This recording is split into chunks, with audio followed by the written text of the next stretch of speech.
جب کینسر کی بات کرتے ہیں تو ظاہر ایسا لگتا ہے کہ جب کوئی کسی بھی شخص کسی بھی فرد پر یہ خبر بریک کی جاتی ہے کہ آپ کو کینسر ہے تو ظاہر اس شخص کی حد تک نہیں پوری فیملی پورا خاندان اس سے جڑے ہوئے تمام لوگ.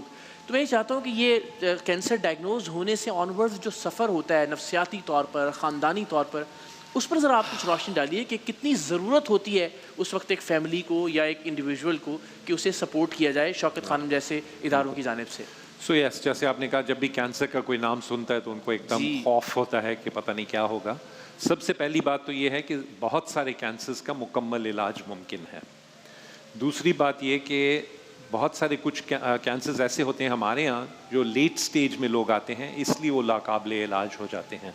لیکن اگر اسی بیماری کے ساتھ آپ جلدی آئیں, خواتین میں چھاتی کا کینسر سب سے کامن ہے, وہ ارلی سٹیجز میں 95% سے زیادہ مکمل علاج اس کا ممکن ہوتا ہے. لیکن ہمارے یہاں زیادہ تر لوگ سٹیج 3 میں آتے ہیں جبکہ صرف 40% علاج ہو سکتا ہے مکمل.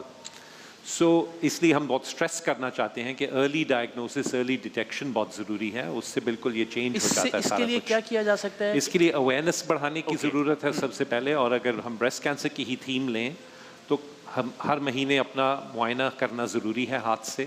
کوئی بھی گلٹی محسوس ہو چھاتی میں تو فوراً چیک کروائیں. سب سے امپورٹنٹ چیز یہ ہے کیونکہ زیادہ تر کیسز میں وہ کینسر نہیں ہوگا لیکن اگر ارلی پتہ چل جائے تو کیور ہو سکتا ہے, مکمل علاج ہو سکتا ہے.